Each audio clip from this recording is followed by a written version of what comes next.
everyone, this is Karen. Welcome back, everybody. I be Shane.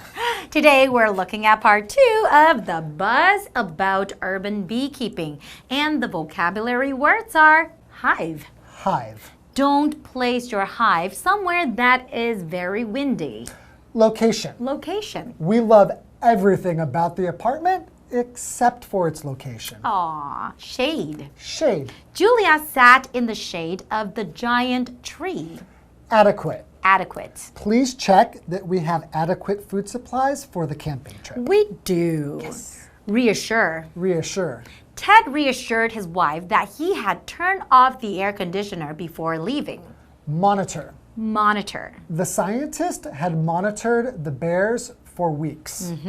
So we're still talking about urban beekeeping. That's right. So bees are important. I know bees are really important and they're beneficial to humans.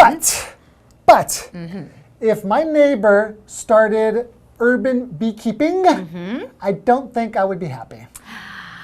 Because you don't want to be stung by the bees. Right, so I think if you are, first you need to make sure it's legal if you want to do this. You're right, and you have to make sure the environment is suitable, not too windy, in the shade, and you have enough water. Right, I mean, it's definitely some things you need to think about, especially your neighbors, because I just don't think I would be too happy about having bees as neighbors. And then, you know, some people do get, you know, they have allergic reaction. Yeah, you can die. My mom was allergic to bee stings. Like, she could die if she got stung by a bee. Really? So it's scary.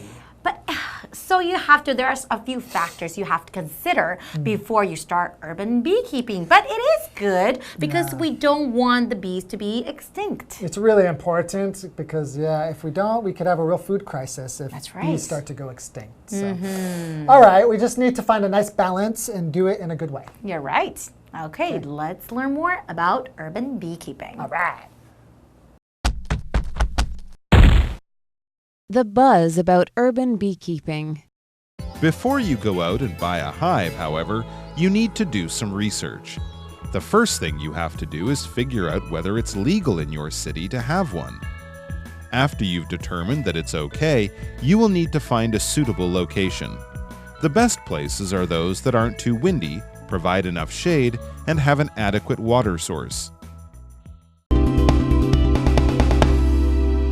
Today's lesson is called The Buzz about Urban Beekeeping. Hello everyone, my name is Jeff. And I'm Mike. Yes, the buzz or the excitement about urban beekeeping. Keeping bees in the city. Yesterday we learned that it's great for the bees because the number of bees out there is actually going down. So if we keep them or farm them in the city, that's great.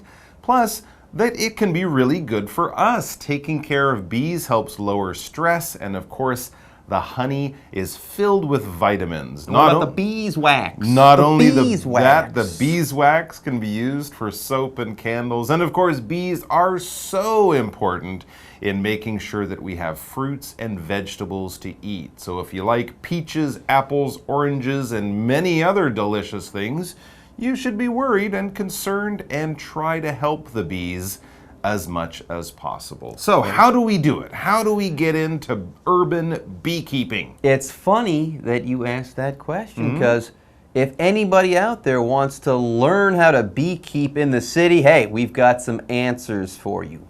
But before you do anything, you got to pay attention and do some research. Yes, before you go out and buy a hive and start beekeeping in the city, however, you need to do some research. Don't dive in without knowing what you are doing. Well, that's good advice for anyone who wants to take care of any kind of animal. Do your research. Get information. Educate yourself before you jump into it. So, before you buy a hive, do your research. What is a hive? Well, you've probably got the idea that this noun is basically a home for bees. It's where you will keep your bees if you are a bee farmer or a beekeeper. These days, most hives They're kind of often made of wood or something like that. They look like white wooden boxes. White wooden boxes, and they often have sort of drawers that slide in and out, and that's where the bees will build their honeycomb, build that wax structure that they live in and raise their young in. But we call that whole structure a hive. Of course, naturally, bees will build a hive in a tree or somewhere like that, but when we're thinking of bee farming, we're doing it in a sort of artificial way. We're trying to encourage the bees to live here, so you can build yourself or go out and buy a hive, a home for bees. Here's a bit of advice in our example sentence.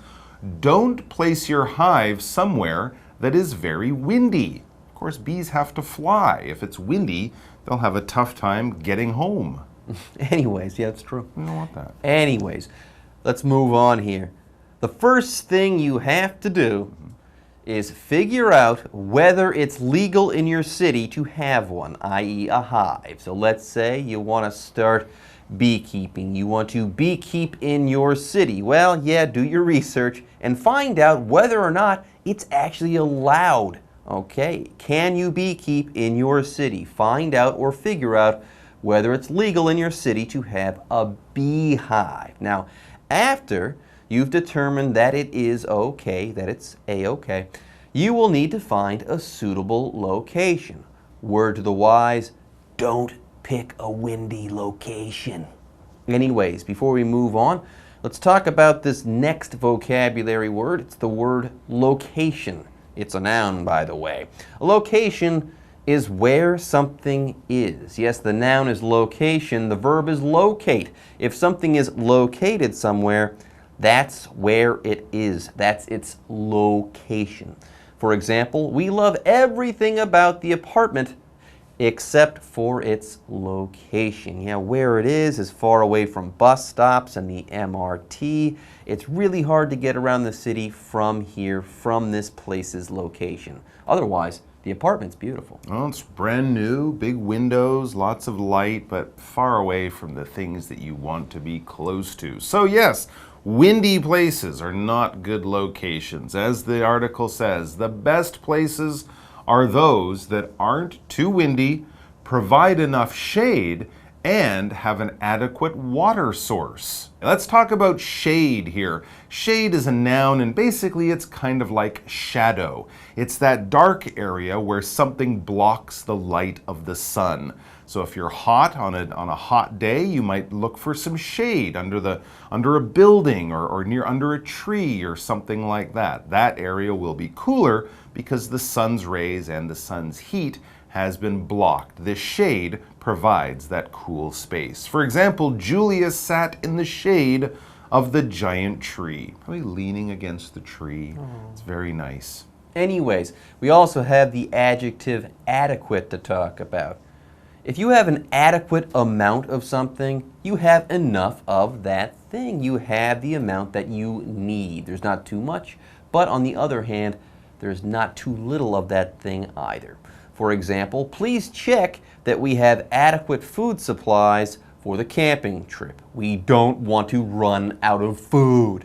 All right, folks, with that, it's time for us to take a break, but don't go away. We'll be back after this.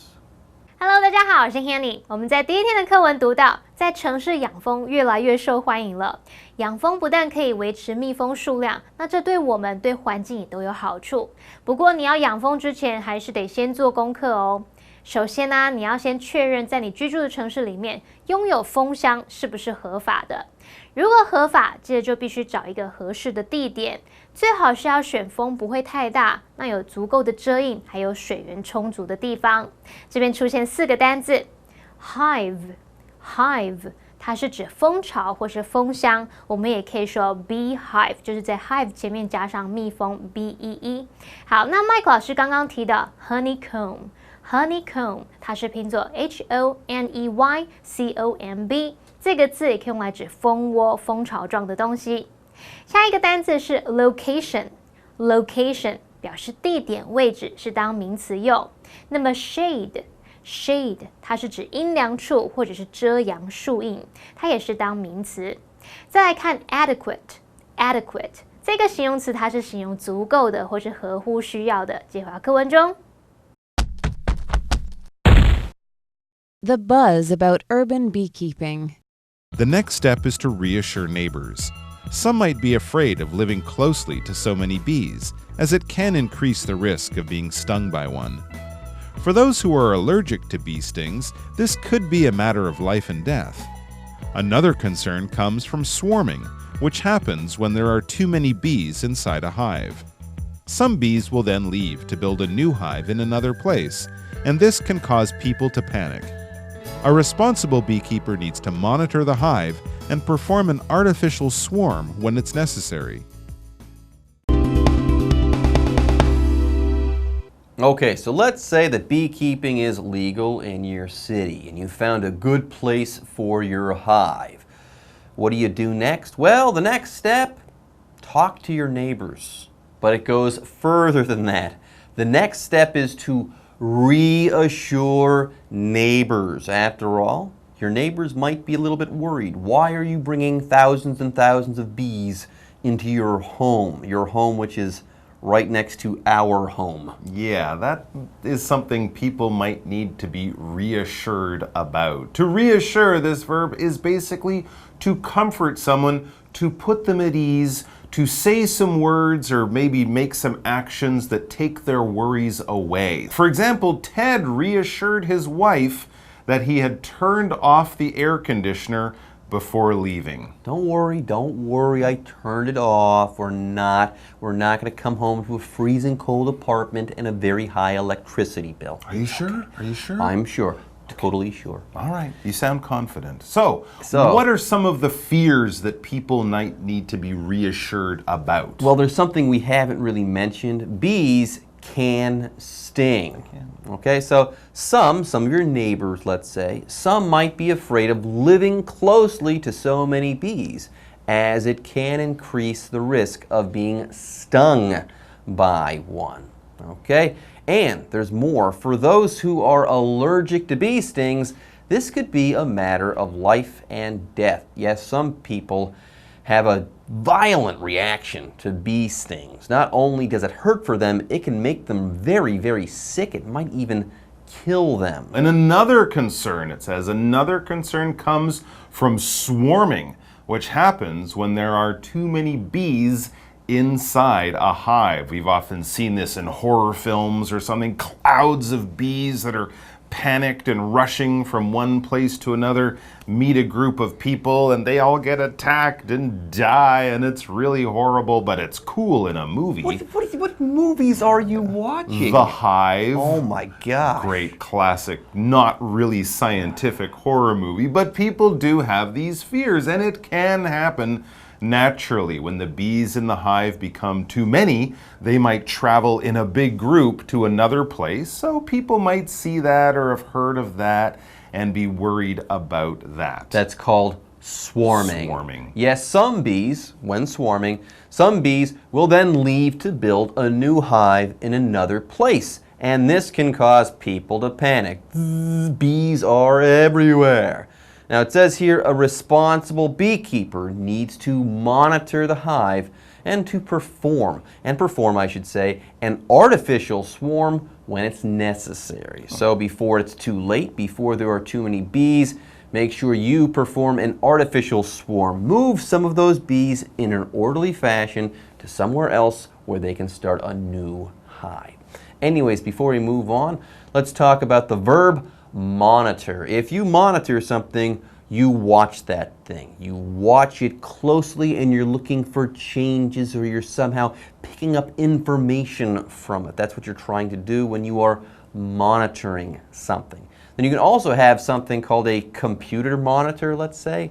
That's like the screen on which you watch things when you're on your computer. Okay, so you can look at your monitor, but you can also monitor things by watching those things closely.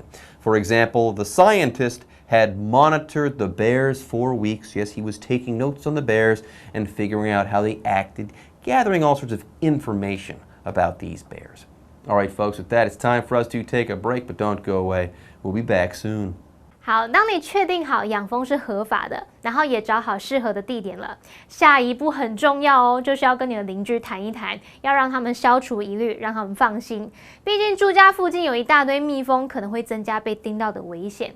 而且有一些人，他们被蜜蜂叮到会过敏，那这是一件攸关生死的大事，因为他们如果不小心被叮到，可能会挂掉。好，我们先来看单字 reassure。reassure 这个动词就表示使什么放心，使什么消除疑虑，或者是指向什么什么一再的保证。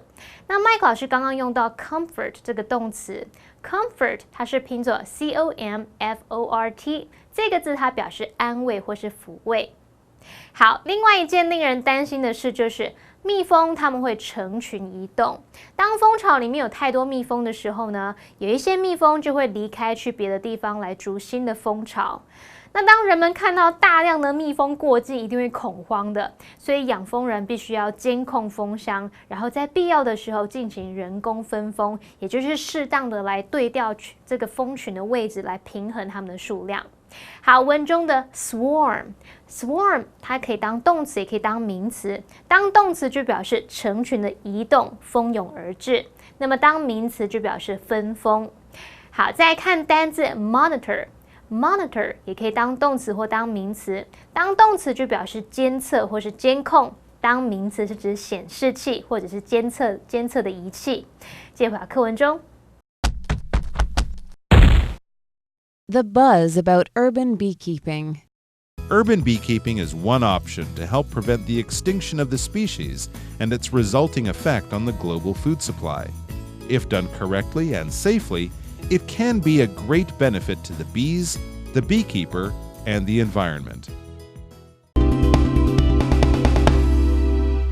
Okay, everyone, let's go ahead and wrap up our article on urban beekeeping.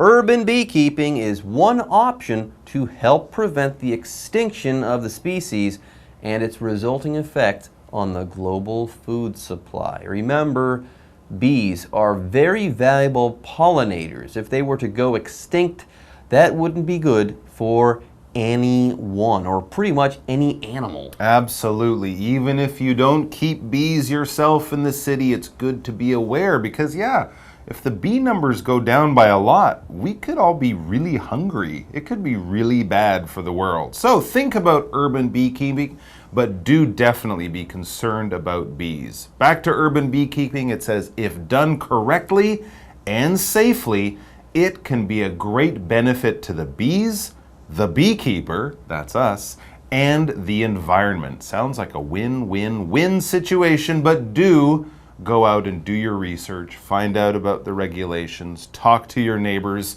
go about it in a sensible way, and it will probably be a very rewarding experience. So that brings us to our what do you think question. The question is, after reading the article, are you interested in becoming an urban beekeeper? Why or why not? Mike, I didn't mention this during the article, but I'm actually one of those people who are allergic to bees. Really? So I don't think urban beekeeping is for me because if I were to be stung or if I got stung by one of these bees, I could die. Wow, has that happened before? Not you dying, I'm alive. But have you ever had a medical emergency because you were stung by a bee? Thank goodness for the EpiPen. Oh. Yeah, I had an EpiPen on me and I was okay. Well, that's good. So there you go. One of the very real reasons why it's good to think carefully about being an urban beekeeper. But if everything is okay, why not think about doing it? Well, that's it for us today. Thanks for joining us. And we'll have a lot more great articles for you coming up very, very soon. Until then, bye-bye. Bye-bye. 同学们看了这2天的课文，会有兴趣来培养养蜂的嗜好吗？城市养蜂对蜜蜂、对养蜂人还有对环境都有很大的益处。那要是你跟我一样会怕蜜蜂的话，至少我们可以一起多多关注蜜蜂数量减少的问题。毕竟如果蜜蜂绝种的话，这会对全球粮食供给造成很大的影响。我们最后来看补充单字 extinction。这个字是当名词，表示灭绝或是绝种。Mike 老师最后说啊，如果你做的正确又安全，其实养蜂会是一个很值得的经验。老师用到 rewarding 这个字 ，rewarding 它是拼作 rewarding， 这个字表示值得做的，或者是能给人报酬或是满足感的。好啦，以上是今天的讲解，同学们别走开，马上回来哦。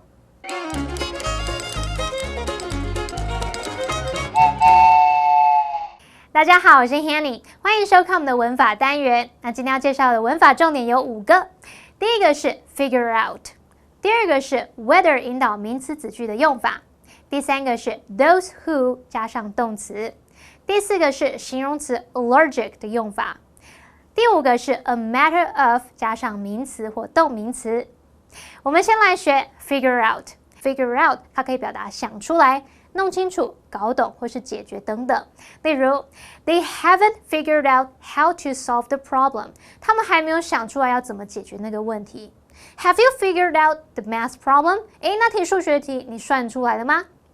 接着我们来学 whether 引导名词子句的用法。Weather 不是天气那个 weather， 是 W-H-E-T-H-E-R 这个 weather。以前我在记这个单字的时候，都会把它跟 or not 一起记。Whether or not 就相当于中文的是否，可是要怎么用呢？ Whether 可以引导名词子句，也就是说它要带着一个子句，然后让它具有名词的功能。这个子句在句子里面可以当主词、当受词或是当主词补语。那同学们就想说，你刚刚不是说 whether or not 要一起背？没错，我们可以用 whether or not 加上子句，或者是呢，在子句的后面加上 or not， 也就是说，你可以写作 whether or not 主词加动词，或者是 whether 主词加动词 or not。好，那其实 or not 也可以省略不用。例如 whether we go hiking tomorrow or not depends on the weather， 也可以说Whether we go hiking tomorrow depends on the weather。我们明天是否去健行就取决于天气。好，那么 whether we go hiking tomorrow or not 就表示我们明天是否要去健行。好 ，or not 是可以省略的。那这个名词子句它就是在句子里面当主词，然后把它当成单数，后面搭配了单数动词 depends。接着我们来学 those who 加上动词。这个句型看起来好奇怪哦 ，those 那些。Who 是谁，然后又要搭配一个动词。好，其实这个句型是用来表达凡是怎么样怎么样的人，那些怎么样怎么样的人。好，那其中这个 those 就是指 those people 那些人。如果我只跟你说那些人，你知道是哪些人吗？不知道，对不对？所以我们要用 who 引导关系子句来限定它的范围，说是那些怎么样怎么样的人。像 those who are under 150 centimeters 就表示那些身高低于150公分的人。Those who don't eat meat 就表示那些不吃肉的人。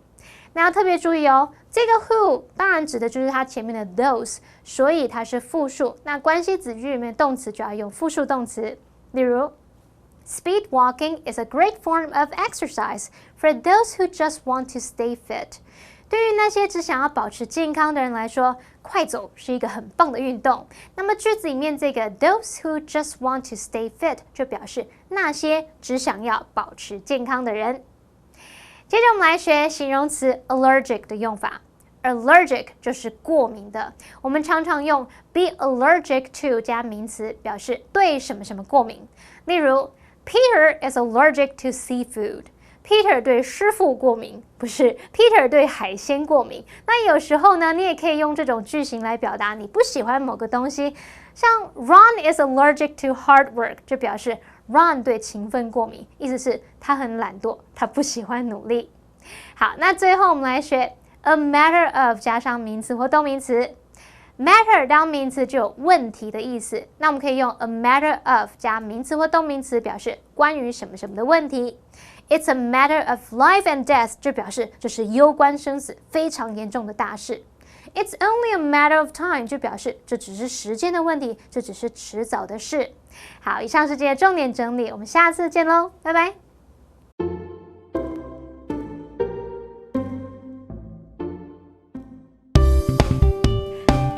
请求协助的好用句。欢迎收看《就爱讲英文》，这位帅哥是 J， 这位美女是悠悠。我们有时候要请人家帮忙，不知道怎么开口。好秀哦！怎么说？怎么说呢？一 Can you give me a hand with this? 二 Can you help me with this? 三 Can you take a look at this? 然后第一个最常讲的呢是 Can you give me a hand with this? 给一只手。Give somebody a hand 不是给一只手，那什么？而是帮助某个人的意思。我干嘛要你的手呢？对，那我们也可以说 Can you help me with this? Can you help me with this? 对，你可不可以帮我 ？Can you help me with this? Can you help me with this? 对，就看你有什么样的状况了。比如说你机器坏掉啦，电脑出问题啦，手机不知道怎么用 IG 拍奇怪的影片啦。Can you help me with this? 可以帮我一下吗？这样。对。你也可以说 Can you take a look at this? 哦 ，Can you take a look at this? 对，可以帮我看一下吗？这样。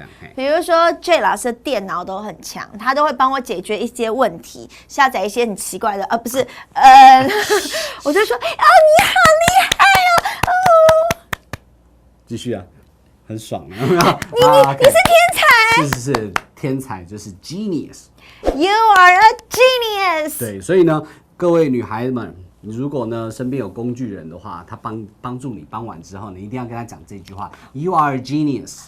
You are a genius. 然后要露出那个崇拜的眼神，很厉害。对，然后像猫咪一样 ，You are a genius。再一次 ，You are a genius。对，所以这个工具人他就会继续让你做使用了，这样。好坏啊！不是，我觉得我很坏，不能这样子吧？没有，这些工具人他会以自己的技巧啊感到非常的自豪。骄傲，他就是说这种东西我闭着眼睛都可以做。英文呢就是 I can do it blindfolded。臭屁。对，太臭屁。I can do it blindfolded。对，手机拿来，对，我随便按都可以这样。少来了吧！看一下我们今天的 live action。男生就喜欢听这个。Hey yo. Yep. Can you help me with this? I'm trying to change my password, but I can't get it to work. Oh, sure. Here. Oh, you need to input your current password. Right. Then enter the new one. Okay. Oh, it's done. Also, can you also take a look at this? I need to switch the language from English to Japanese. Done. You're a genius. That's easy. I can do it blindfolded. Really?